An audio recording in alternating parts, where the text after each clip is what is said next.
और माशाअल्लाह इस वक्त हम पहुंच चुके हैं शहर ताइफ के अंदर। और माशाअल्लाह ये हमारा पूरा ग्रुप जो है खूबसूरत सा नज़ारा जो अल्हम्दुलिल्लाह।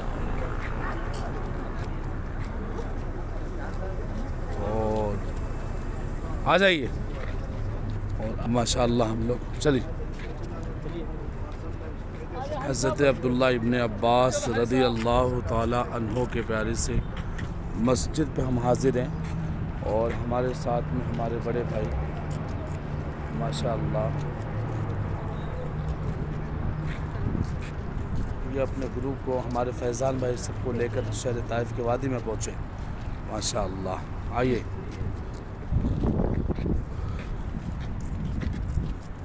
और अल्लाह का एहसान है शहर ताइफ के वादियों में आने का प्यारा सा मौका मिला।